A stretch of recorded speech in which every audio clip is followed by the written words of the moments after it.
Fala, gente, boa noite. Dia 4 de fevereiro, são 6h30.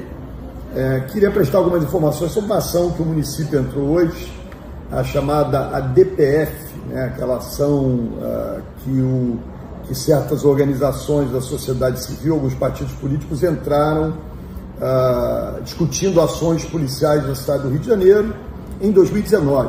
Né? Isso tem muito tempo, cerca de 5 anos, que essa medida está em vigor, criando uma série de regras para operações policiais da cidade do Rio de Janeiro. Importante dizer, ela não impede ações policiais, mas cria regras, né?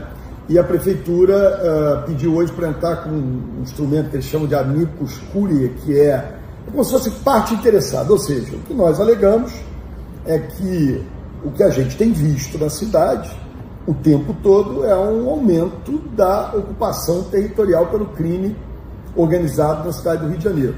Em qualquer lugar que se vá, o que a gente percebe é o aumento dessas barreiras, né, impedindo a livre circulação das pessoas. Em razão disso, o município entende que é seu papel, que passa a ser parte interessada para que possa agir.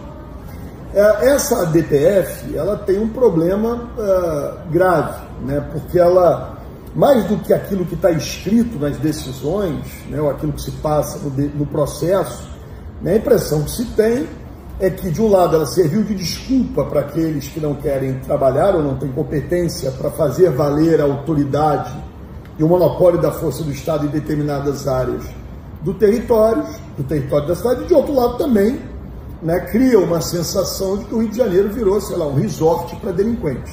Não é nem uma coisa nem outra. Todos nós defendemos que as forças policiais possam agir com a firmeza necessária, claro, dentro da legalidade. Né? O Estado não é bandido. Né? O bandido, às vezes, faz coisas que o Estado não pode fazer, mas só o Estado pode fazer determinadas coisas de maneira legal. O que está acontecendo aqui no Rio de Janeiro é que nós cada vez mais vamos vendo essa perda de território da cidade. O problema é que essa ação, que vem desde 2019, muitas das informações, por exemplo, que o Supremo Tribunal Federal exigiu do Estado desde 2019, só foram prestadas ao longo de 2024. Então serve de desculpa para que não se haja, serve de desculpa ou de sensação para o bandido fazer o que quiser na cidade do Rio de Janeiro. Então a prefeitura se entende que tem um papel importante a contribuir nessa discussão. Não é aceitável o que está acontecendo, é importante que essas medidas que são exigidas fiquem claras, que o Supremo Tribunal Federal, que a Justiça, e por isso a gente faz isso através de uma ação, diga claramente, não está impedida a polícia de agir. Né? Nós só exigimos que haja dentro da legalidade, que me parece uma coisa meio óbvia, só exigimos que se informe ao Ministério Público.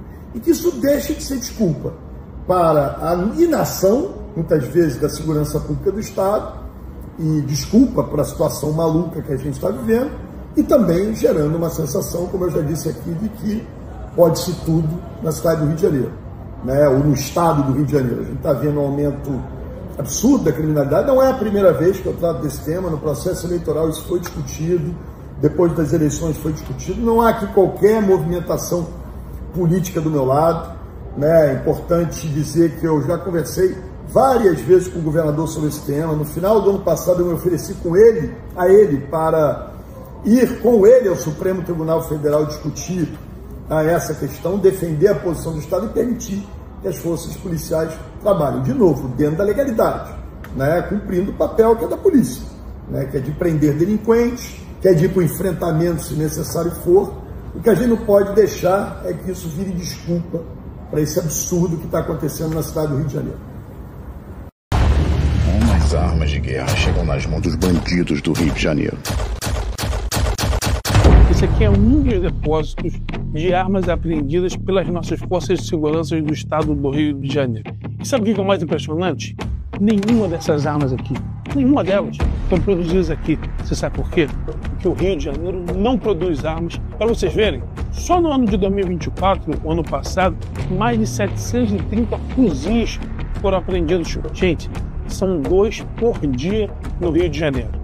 Esse é sinal de guerra que põe todo dia a sua vida, a vida do cidadão e também a vida dos nossos policiais em risco pelas ruas do Rio de Janeiro. Mas se essas armas não são fabricadas no Rio, como que elas chegam aqui? Caminho das armas. Esse aqui é um pouco do arsenal apreendido pelas nossas forças de segurança. Tem arma da Rússia, arma dos Estados Unidos, arma da Bélgica, arma da Argentina.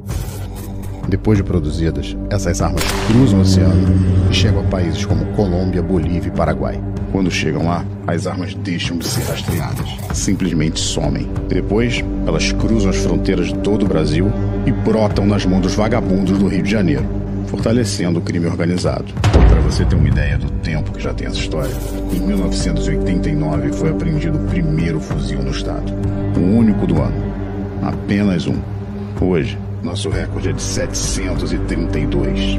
Ou seja, não estamos de braços cruzados. O governo do Rio de Janeiro faz sua parte no combate às atividades criminosas.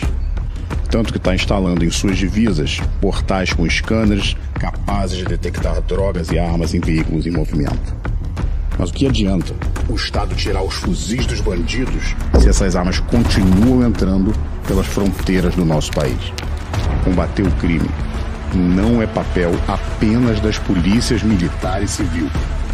É preciso tomar atitudes firmes para cobrar os países que facilitam o tráfico de armas.